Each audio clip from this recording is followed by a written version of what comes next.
Hi, my name's Eva Silva, and I'm here today because I absolutely have to share with you this book that I've recently read, Hemp Bound, Dispatches from the Front Lines of the Next Agricultural Revolution by the witty and wise Mr. Doug Fine. First off, I want to say no one hired me to do this, not getting paid. It's just packed with information, valuable information, that can change not only my life, your life, the lives of millions of people, anyone who gets their hand on this. Second, I want to give big props and much respect to everyone who's been grinding away on the road to legalization of industrial hemp for much longer than I have. This book is dog-eared and underlined and highlighted like crazy, but let's dive in. I got a lot to share with you.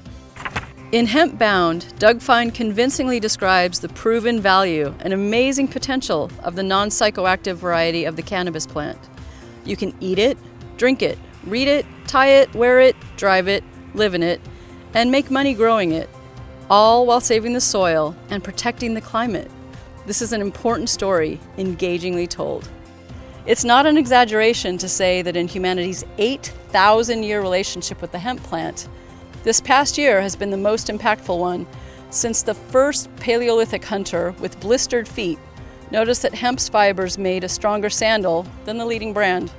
America's worst policy since segregation, cannabis prohibition, is ending. It lasted 77 years. Banning hemp cultivation is like banning wheat. It's a surreal policy, absolutely 100% baseless.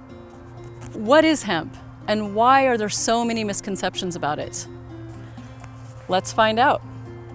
Hemp includes all varieties of the cannabis genus that contain negligible amounts of THC. In other words, you cannot get high off of it. You won't have a false positive on a drug test or anything like that. That's the #1 misconception. It is synonymous, as we've said, with industrial cannabis, and in fact has been used in industry for so long that linguists can actually trace when and where key language changes occurred based on a culture's word for the plant. Originating in Central Asia, hemp has a 4 to 6 month growing cycle and has been successfully cultivated on every continent except Antarctica. Mature plants range from 2 to 12 feet tall depending on the variety, and there are many varieties. There are 2 main reasons the plant is important to humanity. It feeds us and it protects us. The seed oil is an incredibly nutritious protein and mineral-rich source of essential fatty acids, and the fiber is freakishly strong. When you slice a hemp stalk in half, you'll see, nestled in a snug hollow tube, a long string-like band running the length inside. This is hemp's famous bast fiber. Cultivated correctly, it's stronger than steel. So when I say hemp protects us, I mean it has done so from the time of our earliest and still most durable clothing and shelter, right up to our next generation body armor. Okay, so now as I rattle off all the hempsters' favorite historical uses for hemp, you'll know the reasons why. Thomas Jefferson famously wrote his Declaration of Independence draft on hemp paper, and Betsy Ross's first flag was made from the plant. Early Virginia colonists were ordered to cultivate industrial cannabis and could even pay their taxes with harvest shares. Imagine that.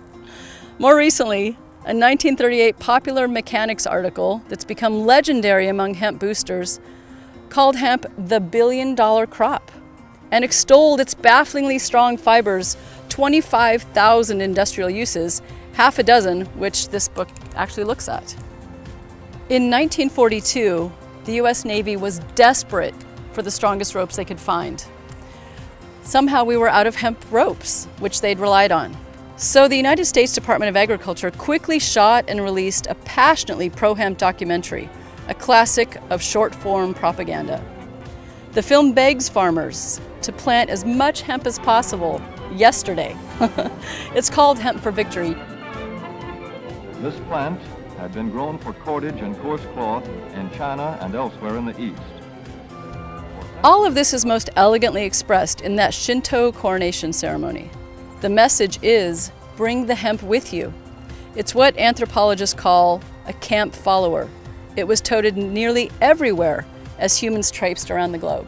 So I've been a fan of industrial hemp for a long time, but after reading this book, it's even more clear to me that industrial hemp, with its 25,000 plus applications, can only benefit our lives in every possible way, from our nutrition to our country as a whole, financially and environmentally, agriculturally.